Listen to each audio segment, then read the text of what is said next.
Hello, everyone. Hello, Roman. How are you? I'm fine, thank you. It is wonderful to see you. And thank you for bringing your vintage computer friends to the party today. Very excited to see them as well.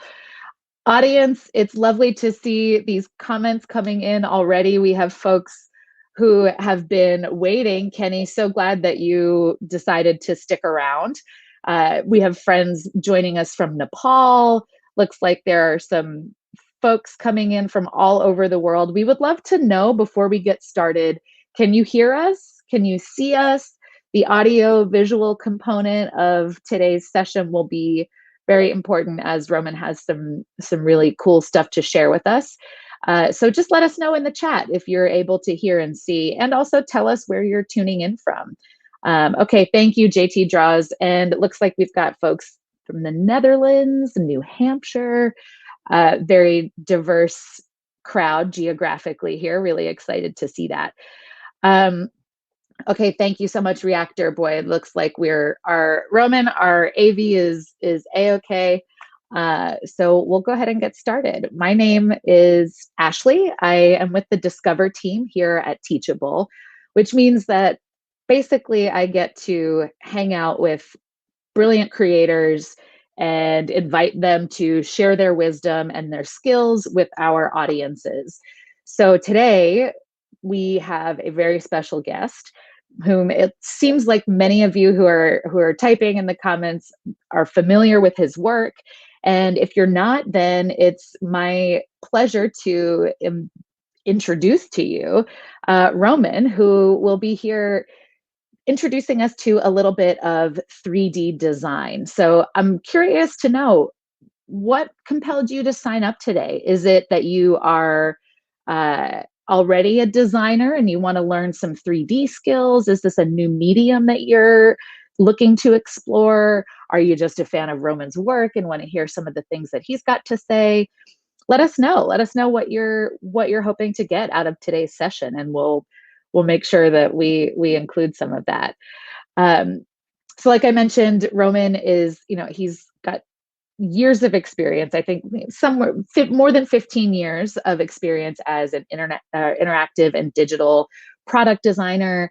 He decided just kind of casually to jump into the 3D illustration world and has since developed ways to not only perfect his own skill and craft, but to educate others who are in that same place that he was in when he decided to start 3D illustration. So he's going to share some of that wisdom with us today and give us a little peek behind the curtain of what it looks like to start with 3D design. Um, so just a couple notes before I turn it over to you, Roman. We've got a replay available for this session. So if you miss anything, don't fret. We will have you'll have the ability to replay it. I will be monitoring the content. So if you have questions that you want to chat with Roman about or that you want us to discuss, type those in. I'll be tracking them throughout the session, and we'll make sure to save some time at the end for that. Finally, the link to Roman's course is pinned right to the top of your YouTube stream. So check that out. I've also got it here in the comments, and we'll drop that link in for those of you who want to check out the best way to get more of what you're going to learn today from Roman. So definitely check out his course offering while we're learning from him today. Um, looks like Roman, it looks like you have folks here who are brand new to the field, new graphic. We've got Lynn, who's a graphic designer and filmmaker, but wants to add 3D design to a repertoire. Looks like we have a lot of folks who are in this space, but maybe haven't taken the steps into 3D design. So excited to hear from you today. Without any further ado, over to you, Roman. Thank you, Ashley, for wonderful introduction. And thanks everyone for finding the time and stopping by. My goal today, do we have the screen up? Oh, great. Thank you. There you go. Um, my goal today will be get you excited about 3D design and, motivate you a little bit to get started. And basically, you might have noticed that 3D is huge in recent years. But I don't think it's just about the trends, that it will fade away or something. I see 3D becoming more and more present in everyday design work. And most of the time, when I talk to people, they kind of um, imagine 3D design like being part of game development, or creating visual effects for movies, all the high-end Pixar animation and stuff like that. And that can be sometimes a little bit discouraging, um, because these are really high level works that require a lot of years of experience, artistic experience as well as technical experience. And what I like to focus on more is like practical use of 3D in everyday design life. And in my opinion, it's really about just taking some tools, getting the grips of it, and really starting right away. And apart from like those large industries, there are several basically industries that you can be part of, or several design fields that 3D can be used in. And the most obvious kind of is the website illustrations. But again, this runs a little bit deeper than just the beautiful hero illustrations that you can see on the websites, like here, for example. Because there is a lot of content that you need to design for a website. There is a lot of like auxiliary content, a lot of little illustrations that deliver some message to the user and make use of software or web easier. So there is a lot to do there. And again, this can be from simple geometry, like you can see here, where basically you can use just cubes and really simple geometry. And that's what I will be doing today during the live presentation. Um, Really taking simple geometry and making it work, making the colors beautiful, the lighting beautiful, and delivering the message you need to deliver. And a Hey, part of Roman, that, yes. sorry to interrupt. Would you mind, can you turn the volume of your mic up just a bit? Yeah, I'll try to do that. And then I'll mute myself and we just have a couple people that are asking for a little bit more Yeah, of volume. course. There we Is go. this a little? That's good. Is this better? I'll Yeah, try sounds good to to me. speak closer to the mic. Okay. So, and the part of the website illustration, it goes even deeper, because most of the time when you use illustration of a website, it's part of the larger brand communication. And sometimes companies, when they decide to use some kind of communication, they need to be consistent. They need to create a similar content across the media they're engaging on. So it can go to website print content, and you can create all kinds of like micro interactions, Easter eggs. It's really important sometimes for social media posts, where if you don't have imagery or some material, you can just flesh out some 3D typography like you can see here, and you're good to go. You have your social media post. And then, infographics is a big part of that, presenting data, presenting ideas in 3D space can be very useful. So these are all the jobs that can be done in 3D and in various levels of difficulties. So even if you're a beginner, um, if you work on it and get the grips of the software a little bit, you can find jobs like this basically in no time if you present yourself on social media. Then of course you have product design, where you need to flesh out some product, create beautiful renders. But this is a little bit like higher end work, where you really need to be good at modeling skills and presentation skills, realistic rendering and stuff like that. But I think it's worth mentioning because it's somewhere in the middle between the website illustrations and those large industries there. So this is like the advanced version of what we'll be doing Yeah, today. yes, kind of. And then this is my favorite part, the prototypes, where you basically need to present how some software or application or some kind of digital interaction will work, how it will look like. You need to test it out with the audience, with the software users. And the easiest way to do that is basically pre-produce animation that gimmick that software behavior, and run some tests and stuff like that. This is pretty common, and we did something like this with Waze, where we needed to research and develop 3D cars in the application. And here you can see some examples where it can be used, like for HMIs in cars. Many times where you have these car shows and there's a prototype car, most of the times there is no working software inside the car. Basically it's all gimmick and it's all pre-produced, so we can show you the vision of the car developer or the vision of the software designer. Um, Most of the time, this was done using like After Effects and 2D design, 2D motion design, but it's really easy and really convenient to make this in 3D. You can mix and match 2D and 3D elements in 3D space and stuff like that. So yeah, this is my favorite part, to create like interaction prototypes. Um, and if you really commit and start using 3D in your design workflow, there are several things how it can enhance your designer life. First of all, you have new services to offer. So you can approach your existing clients and offer them something new. Um, by sharing your work, you can get inquiries for 3D design, you get new career opportunities, even for full-time jobs.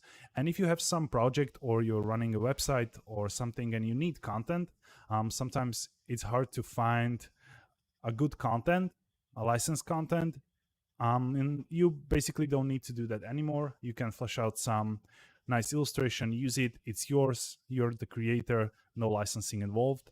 So it can be very useful if you run, for example, small business.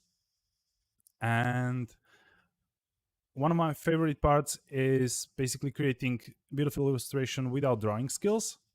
Um, and it's not like 100% true, because you need to develop some kind of artistic feeling when you're working as a designer, but probably if you're working as a designer you already do that.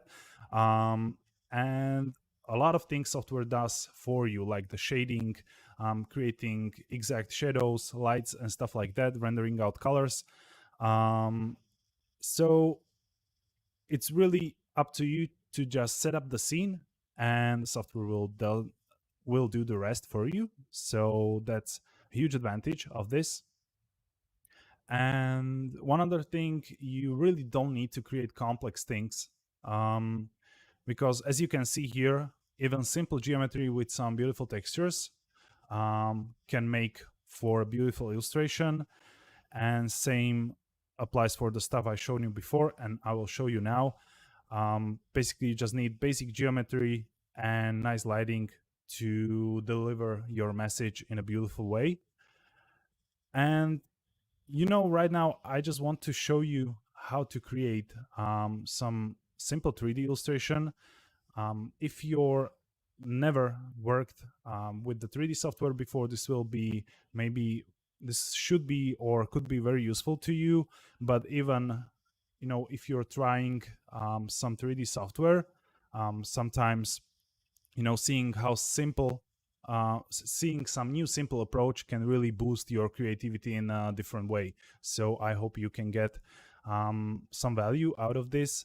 And I'll be creating illustration like this here. And when you're starting with the new software, I really recommend to start simple. Don't overthink it. Just use the most available tool. For example, Blender is a free software, and it's basically on the same level or very similar level like the other highly professional software out there that's used for movie production and games. So really take some software that's affordable and start simple, build your skills as you go through projects, and have fun with it, basically, from project to project. I will now try to switch to Blender. So let me stop the screen sharing.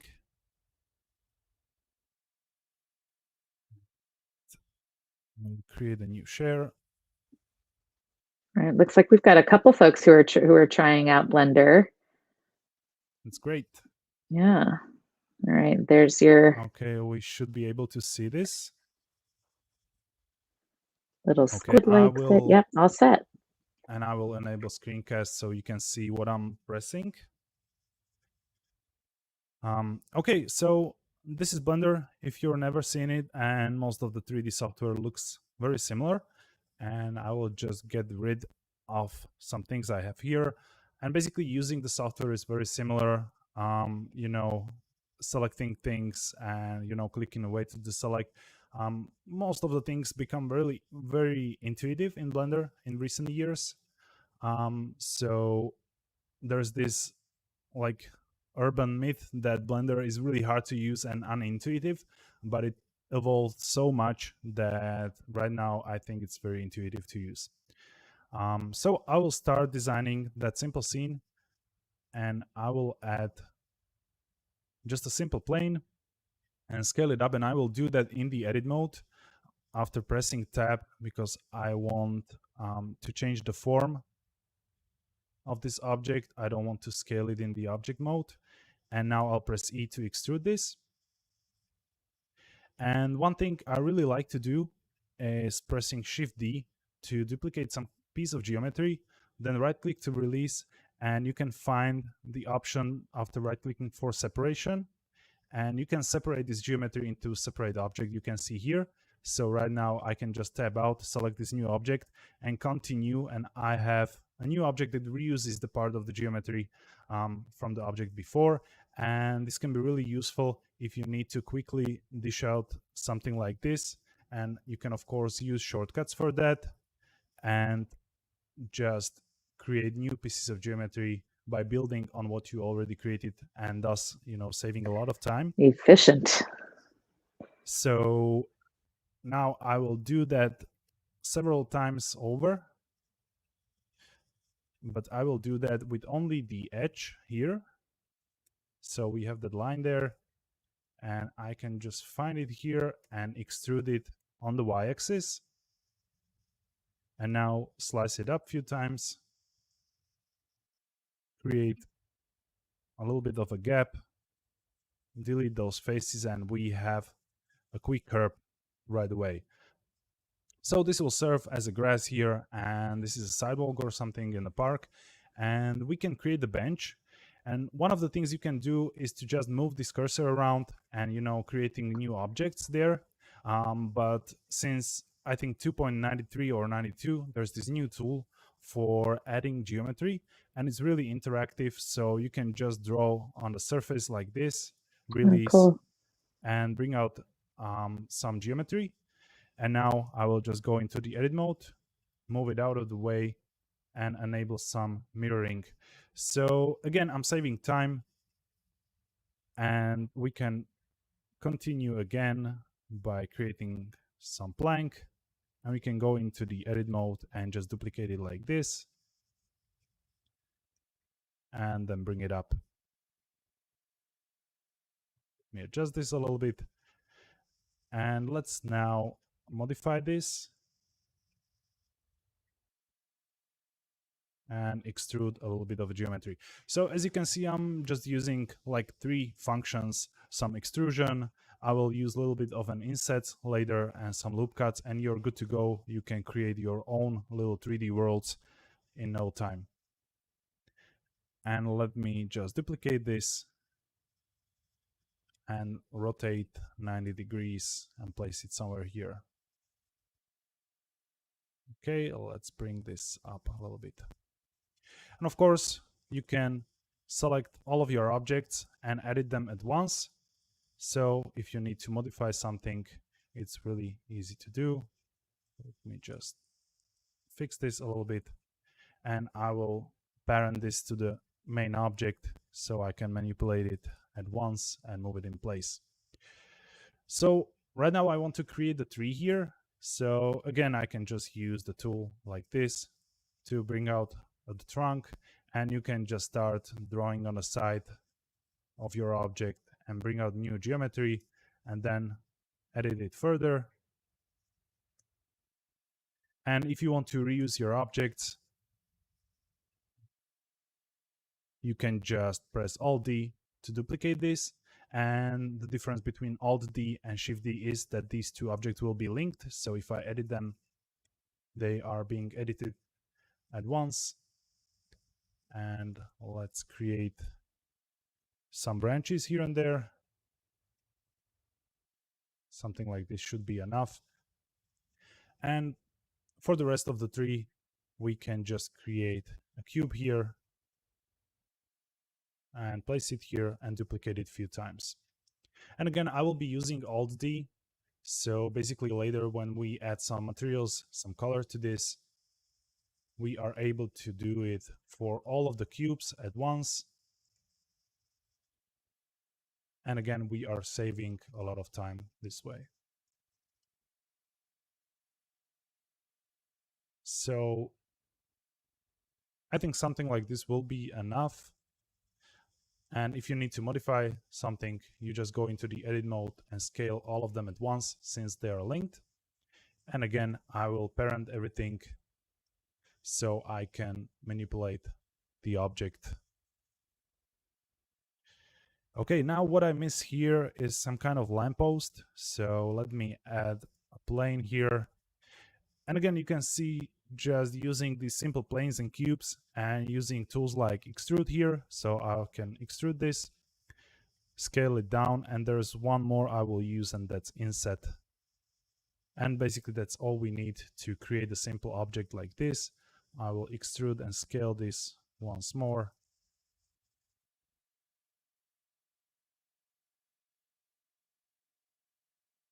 Extrude this a little bit too, and then inset.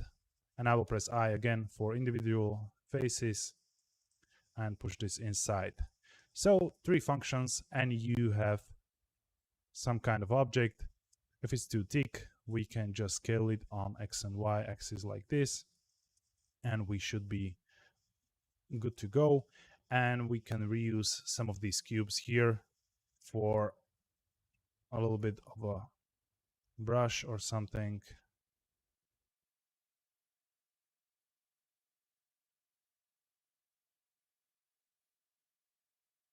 So that was really simple so far. And what I want to do now is to adjust the proportions a little bit and move things around so they are not so uniform, like in 4 corners. So there is a little bit of the variation in this design.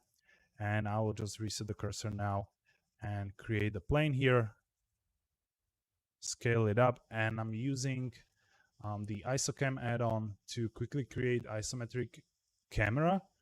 And basically, if you want to use that add-on, if you go to YouTube Polygon Runway, you can find basically under every video there will be a link to download this.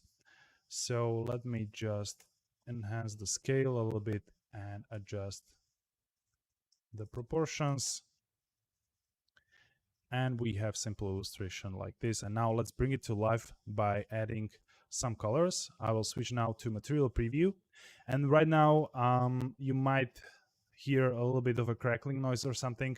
I have some interference with my graphics card, so I'm just giving a heads up if you hear something.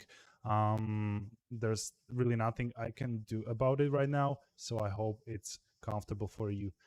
And now I will create a new material here for the background, and I'll just bring the color down for now so we have some more contrast in the scene. And basically what I'm doing right now is in the material tab, I'm creating a new material and just using the base color option to change the color. There's really nothing you need to do at this level of illustration to give object some color. So let's create some grass, or this should be rather pavement, like this. Okay, and here we'll have some grass,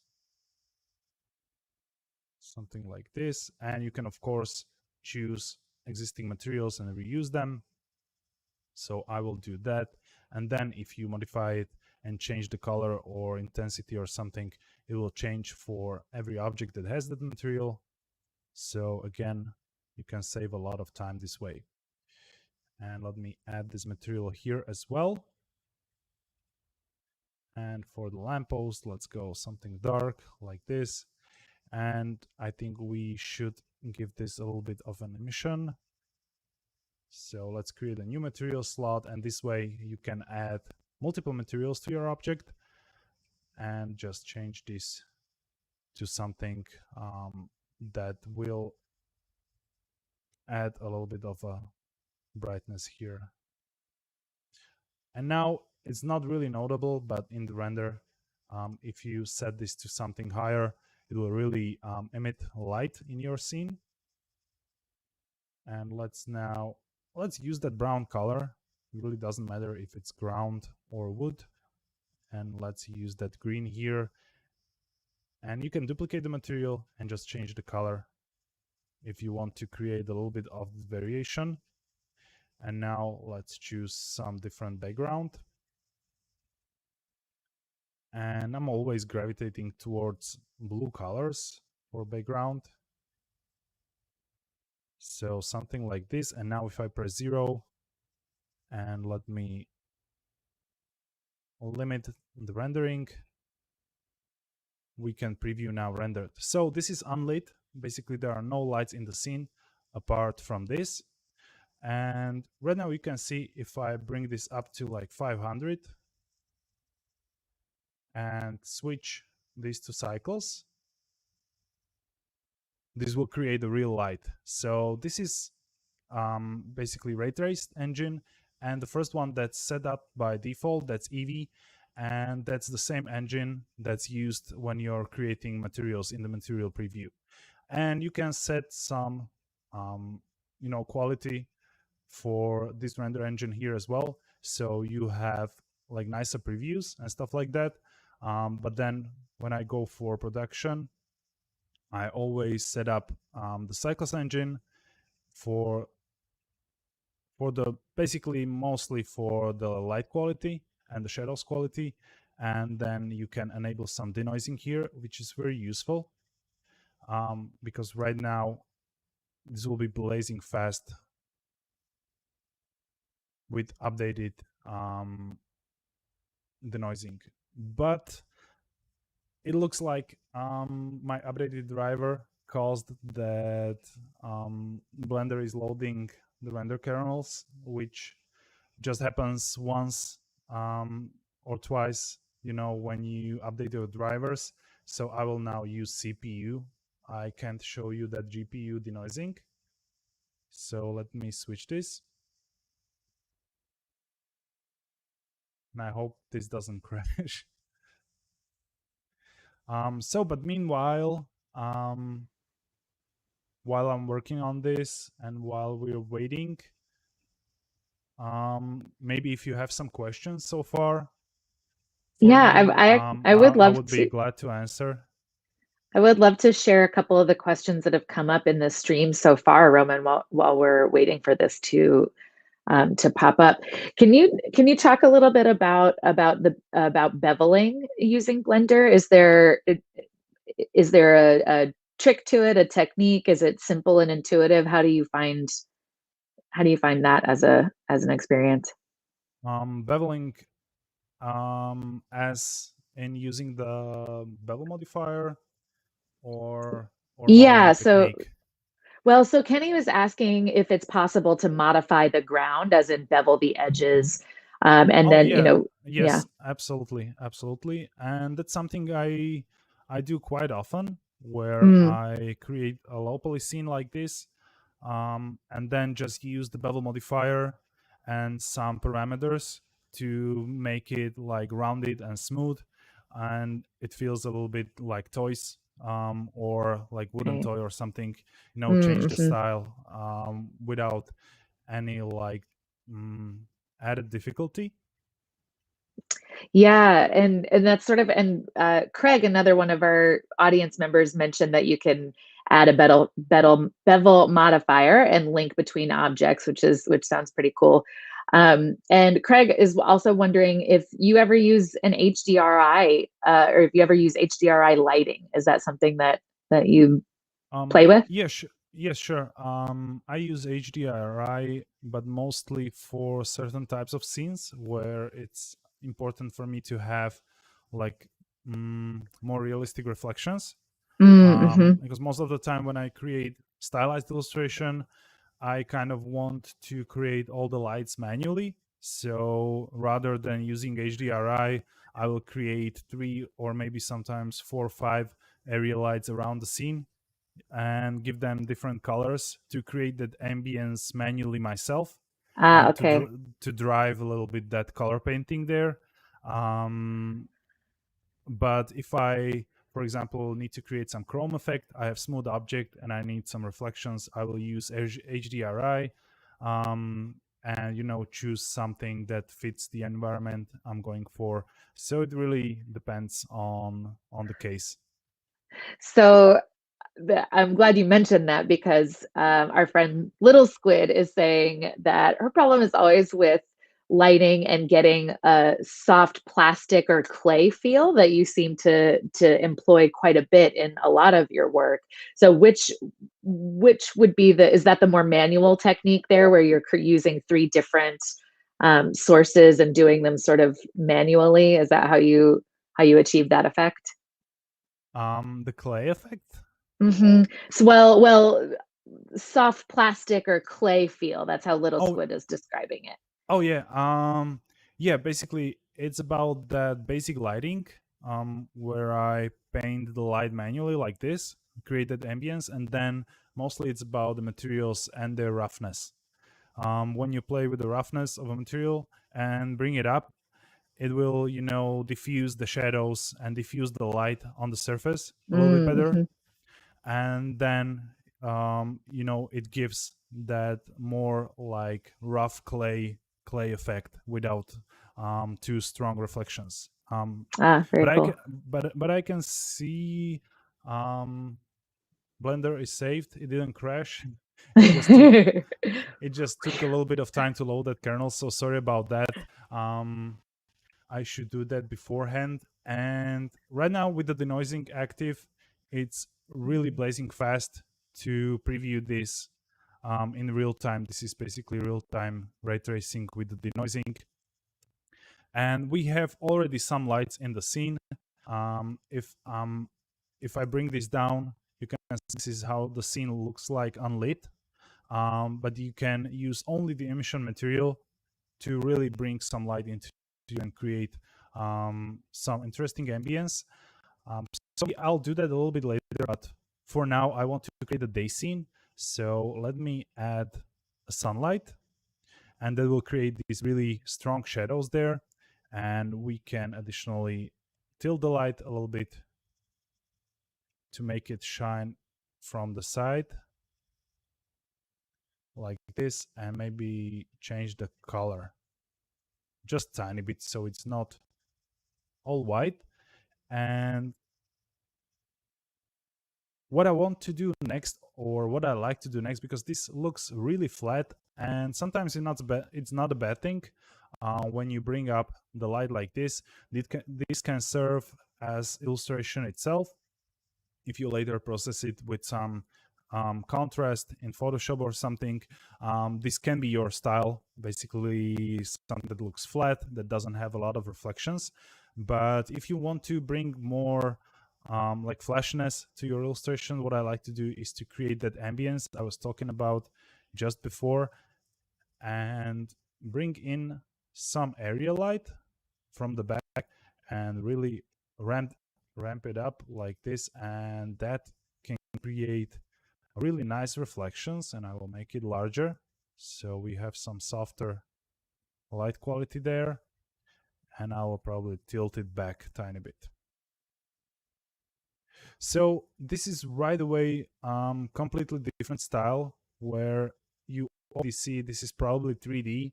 The lighting is not so flat, and you have some nice reflections there, like here, for example, that really define your object in 3D space. And you don't need to stop there. You can basically just duplicate some of these lights and create different colors if it matches your story. For example, if off screen is happening something you think should shed a light on your scene, you can add a light like that. So for example, like a police car lights or something, you can add blue, red light off screen. So it adds to your message, it adds to your story a little bit. But this is a little bit, and this is basically the lighting that I'm starting with. Sometimes when I do day scenes, I add a sunlight and try to place some creative area light that will help me to create the nice reflections like that.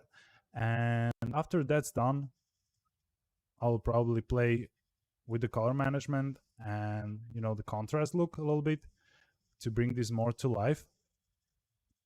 And then it's all about creativity. For example, if you would like to have this as a night scene, you can bring the sunlight all the way down to something like 0.5, and then ramp up this light on the lamp, or even bring out some point light, that there is something happening behind the bench that's shedding the light on the tree, and by changing the colors create really interesting effects and drawing the eye towards the object you want the viewer to notice. So these are some basic lighting techniques that I use, and you can see by just placing few of these cubes around, you can create illustration that can be used right away on a website. I think this would look fine somewhere. I left it too high here. So the illustration, that's the live workshop. And now, if we have some time, maybe I can answer some more questions about lighting modeling techniques and stuff you generally want to know. This is amazing. So while we are transitioning into some Q&A, which we do have several coming, please, audience, join me in thanking Roman for this amazing demonstration here that has already answered a lot of our questions about how to create a more dynamic feel, how to adjust the texture of the graphic that you're looking at by just adjusting some lighting here and there. Please join me in thanking Roman for sharing his wisdom. And also would love to know what other questions you have. How are you hoping to use this information? What are you looking to, what skills are you looking to add to your repertoire? Roman, we do have a few questions already. So I want to kind of take it back to the color palette. So as you were kind of building this initial scene, there there's some intuitive options, right? Trees using brown and green. But Craig is asking if you typically decide on colors before you model, or is that something that you play around with based on the purpose of the illustration or what the feel that you're going for? When does the consideration of color come in for you? Sure. So I don't really decide on color palette, on exact color palette per se, but before creating anything, I do some research. I create a mood board for all kinds of objects I want to include, what I want to model, the things I like, and then I save some time to gather some lighting references. So sometimes it doesn't even have to be like, if I'm creating cyberpunk work or something, it doesn't have to be fantasy or futuristic or science fiction image that I find. It's just an image that has a nice lighting on it, that has nice colors. and has that feel that I want to deliver. So I will save that and use it as an inspiration for using colors and lighting in the scene that I'm going to create. Got it. I would love to know if that's from our audience. What are the ways that you think about color paletting? Do you do the same thing that Roman does? Do you create mood boards? Where do you draw your inspiration from? Because, and speaking of inspiration, we have another question from Sir Sudeep, who's asking, where do you generate, like, do you have a particular source of inspiration when you're creating something brand new? What's the, and I know this is a very personal question depending on the artist and the project, but do you have, how does your process typically start when you're thinking about, Yeah. okay, I need to create something brand new? Yeah, sometimes it can be personal, but for me it's very methodical because Mm. I committed myself to create like one or two unique artworks per week and put Oh, it out okay. there and share the process on YouTube. So I need to really I needed to make the process really methodical. So I'm not waiting for some inspiration spark that can Right. struck me at midnight. um, I generally keep a list of things I'm interested in, um, and it takes some time to build that habit when Mm, some inspiration or some ideas strikes you, to immediately write it down, because you probably will forget it after a while or later you can't remember. So it's really important to put it down, keep that list growing, and then when it's time to actually sit down and make something, I already have a list of things I want to create. I have a short mm, list of things from all those, that I want to create, and basically then it's all about the feeling, or maybe some interesting movie is playing, like there's Star Wars, and I want to make a scene out of there, or something. But sometimes it can be just a feeling. I look at the list and think I'm going to create a farm with a tractor because I feel like it. Like sometimes it doesn't have to have that like higher have a meaning or purpose. something. Yeah, yeah, Yeah. definitely. It's just about having fun, and if I want to do this consistently, I need to take it easy, basically a little bit more, not to be so serious all the time about it and overthink it. Just sit down, look at the list, build something, having fun about it, maybe try few new techniques and stuff like that. So that really helps to grow. I love what you're saying too about the discipline required for as a forcing function for creativity. There's so many I've do a lot of workshops like this with creators from all different fields, and there is a consistent thing that I've noticed when people talk about their creative process, and so often discipline is a big part of it, right? The not just like you said, sitting around waiting for Yep. that creative inspiration to fall upon you, but creating space for that innovation and creativity to come by virtue of the fact that every week you're doing this thing over and over again. Sometimes you're going to have something that is great. Sometimes you're going to have something that doesn't make sense at the time and you skip it over. And maybe it comes back to you in the future and you can use it then, which I think is a really fascinating exploration of how creativity works and where ideas come from. And I love that um, you're willing to kind of describe a little bit about the discipline that it takes. Or, well, I come up with new ideas because I've forced myself to do new things twice a week, Yeah, yeah, or create new absolutely. objects twice a week.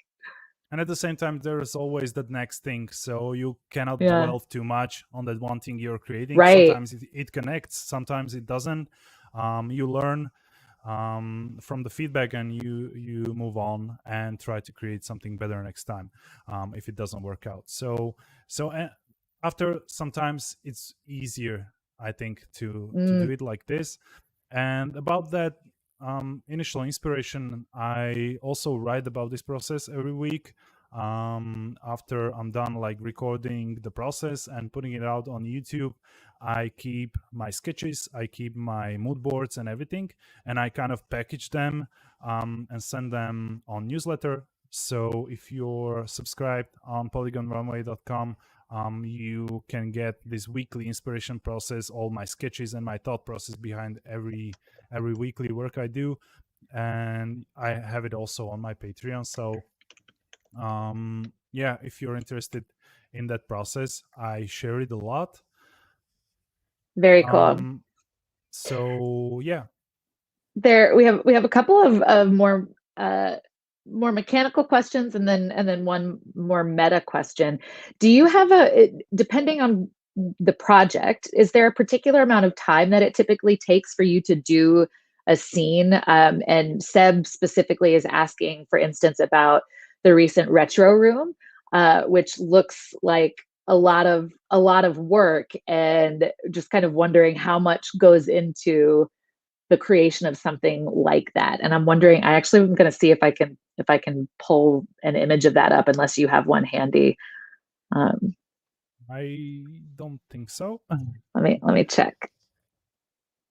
But in the meantime, yeah, would love to just know, is there, how much time does something like this take you to do some of the images that you have? So for example, the room, the latest room I've done, the footage was around like 4 hours. Mm, But there's a lot of things that go on in between um the shooting of the process, and there's that initial inspiration process and stuff like that. So lately it's stretched over a few days. Sometimes it can take like 3 days, where I take 2 hours on the first day, and then split the production in two parts. So on average, I think around 5 to 6 hours is doable time for new illustration. Sometimes it's more. For example, this one in particular was more because there was a lot of modeling, a lot of small things like creating computer radio, a Walkman, stuff like that. A lot of mm, details. And there was texturing involved, where I didn't use just colors. I actually needed to go and search for textures. So that research process took some time. took a so while. it so it can vary um, from like 2 to 3 hours for very simple stuff to 10, even sometimes 15 hours if I think of something complex, and then hit myself a little bit about it. um, and do you have so okay, if this is for a project that you're doing, maybe it's something for a company, there are different ways to think about how much time you invest in something. We have another question about your thoughts on just being a 3D artist. So for example, not creating this type of work for companies, but just to sell your own art. Is that something that you have experience with? Is it something that you can share thoughts about? Is that a good place to start? Is it more challenging to start there? What do you think? Yeah, I don't have a lot of experience in this world because I generally don't consider myself an artist, more of a craftsman, if Mm, I can put it that way. Like, um, I like to think of ideas and then put them to work and think of the larger context. And I really like practical use of design and art. So I like to work with companies, I like to work with brands. So that's kind of my world. mm-hmm. And the art world is a little bit distant to me, but from what I saw, I think it can be hard to make your way in the art world. But that kind of applies to anything. Yeah, So if you have something to say, I think that's the most important thing in art. It's not about like making everything super technical, and outdoing everyone else on your technicalities, but it's about having something to say. yeah. So for me, it's about having fun with pop art illustration and Star Wars images and stuff like that, and I enjoy that. But if you really want to create art, you really have to have some message that connects with the audience, some like higher purpose or something, and put that into your design, even if it looks like this on the screen. I don't think it really matters if it's your style, if it's style that you're developed over time by that Right. consistency. So I think the process is the same, like challenging yourself to create on a regular basis, and having something to say, and the rest will come. The important thing is really not to dwell on one particular piece. Just put it out there, go to the next, and share it with the world. Don't be afraid of the feedback, because only way how to get better is by doing this stuff over time and sharing with the audience, because that will Hmm. eventually get you the traction when people see you out there. So even if you make some things that you don't think highly of too much, some there will be people that will think highly of it and will like it probably. Put it out there, move on to the next Yeah. thing, and that helps you avoid being so precious. This is something that I continuously have to work on. I have this fear of putting something out there before it's done, rather than just developing the discipline. I think that's great advice. Um, so as we're wrapping up, any final pieces of advice, whether it's for learning Blender and becoming more fluent in the language of Blender, or developing your own kind of 3D illustration style? Any final words of wisdom for our audience here? Yeah, so for learning Blender, um, there are basically two ways you can go. Either you can hunt down, some good tutorials online. There is a lot of stuff um, out there that can take a lot of time. It can be a little bit frustrating sometimes, but on the other hand, you can get to really good stuff. Or Mm, then you will pick some great course that can take you from that 0 point to something where you feel confident using the software, and that's efficient. It's a paid solution, but you will save a lot of time, you will save a lot of headache. So I recommend that route. And every time I need to learn something new, I go for the courses because I value my time, and I need those thoughts in the box delivered to right. me right that instant. And I need that experience to be a little bit of a linear in the beginning. Like, don't go left and right, and just focus on the linear experience of getting from beginner to more advanced stuff. And Building one then from the next. Yeah. yeah, and then about like developing style, that too requires discipline. And I'm guilty of this myself. And when I see something, I see some eye candy, I immediately want to try that. I immediately want to learn that. So that's why I use multiple styles. In some way, they are connected after a while, and it can be recognized. But style is about discipline, like picking something. I really like the style I work with, and then staying in that lane and developing that style, more in depth rather than Mm-hmm. going wide And with just different being all styles. over the But place. I think before you do that, you need to try them all. So, or at least some. Um, so I wouldn't shy away from picking on 5 6 different styles, trying something, what feels best for you, what feels best for something you want to create. Because every time it can be really contextual, and the message you want to tell will define your style. Also sounds a lot like dating before I married my husband. It's like, oh, and test out a lot of these different these different relationship styles, and I'm choosing this one, and now I'm really gonna invest in what is this style.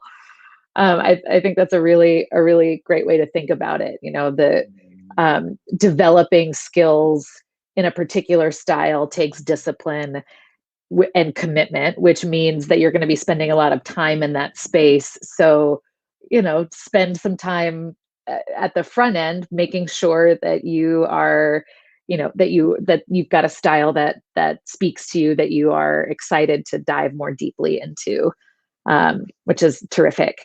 Yeah. Um, But at the same time, Yeah, I kind of don't want to people scare away with discipline, because what that ultimately is just about finding some time to sit down and having fun with the software. Like, take it easy and don't think about it too much. Just do it and play with it, just do it. and, Yeah. and explore. Yeah. Yeah, that's actually a good point. So the discipline is not like, oh, this should be hard, and it's more you're just giving yourself some structure, and the thing that you're having discipline about is just doing it, right? Like just exploring. Yeah, absolutely. It's discipline Yeah, of not making it hard, of not basically. making it the discipline of not making it hard. I love it. That's great. So I thank you, audience, for being here, for all of these terrific questions. Roman's course. So speaking of the linear structure and developing your skills and your fluency um, with something like Blender. Roman has a terrific course that is a kind of full scope intro to becoming a 3D illustrator. And Roman, do you want to just share a little bit about the what else is available, or what other information and skills folks will develop if they sign up for this course? Yeah, sure. So the course is structured into episodes. So it's not the traditional approach to software courses, like here's the software and you have button one, button two, button three. But it's more actionable content where I take you through these Cool. episodes, and every episode is a different illustration. So this main course is consisted of 5 different illustrations. So, and there are 5 different styles, 5 different themes. So not only you're learning the software along the way, you're developing these different styles. And after the course, those are the styles that you can basically use right away in your work, or the Mm, styles that can use to approach new clients. So it's more love that. actionable, and I structured it in a way where I try to stick the knowledge on you while you're creating something, rather than lengthy explanations and a The lot of passive. fundamentals. Because ultimately you have that Google line where if you don't know something and you know what you're looking for, you can search it in no time. But actually going through the project and getting that structured knowledge along the way and reinforcing that knowledge while creating is really important. Mm, And from the experience, it really works because students like the way how they basically develop the muscle memory for the shortcuts, even though they didn't think it was possible. um, because I do a lot of repetitive stuff hidden behind creative stuff, basically. So which is great. That's the combination of stuff that, I mean, so many of the questions that we've had coming in today are about, as searching, the kind of balance between searching for and landing on and building your own style, to the technical components of that. And this course, which there are already several shout outs to Roman's courses in the chat here, folks who have taken them and really loved them and are back for more. But it sounds like the way that you've structured this content is a perfect way for people to kind of sneaky learn the technique, while and the foundational skills, while also getting to explore these different styles, trying different things on, and figuring out what speaks to them the most, which I think is a great. I mean, that's a great way to learn, right? Um, Folks, the link to the course that we're talking about, is right at the top of is pinned to the top of the YouTube page. It's in the comments here on the stream. And definitely go and check out the rest of his work. I put the link to his website, polygonrunway.com, if you want to see some of that inspiration and mood boards that he was mentioning, where Roman gets his inspiration from, and uh, design aesthetic. And definitely check out that course. There's a pretty sweet deal right now, I think, for like maybe for the next week or so. I'm actually not sure, but uh, there's a discount on the course right now, right, Roman? It's like yeah, there's a code, discover, that you can use for $80 off. So Yeah, it should make things a little bit easier. very cool. And if anytime you'd like to ask more, reach out. You can reach out through DMs on social media or on hello at polygonrunway.com. It might take a little bit, but I generally try to reply to all messages. So if you have some additional questions or you have some additional inquiries about the course, you're not sure, just reach out and I'll try my best to answer. Amazing. Roman, thank you so much for your incredible generosity with your time and with your knowledge and your skills.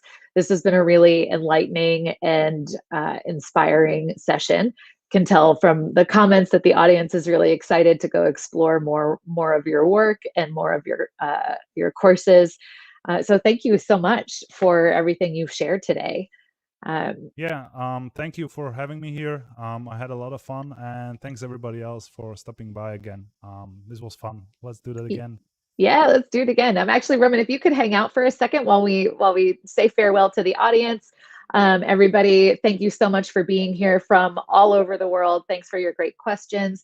If you are into content like this, where we have creators, experts like Roman coming in and sharing some of their wisdom, all for free, uh, like this video and subscribe to the Discover Teachable channel or the Discover channel on YouTube, and you'll get to know whenever, when we have Roman back for part 2 of this workshop or the next level of this workshop, and other similar types of content that we might have hosted on the site. So hope to see you all soon. Thanks for joining us. Have a great rest of your day or night, depending on where you are, and we'll see you next time. Bye, everyone. Thanks everyone. Bye.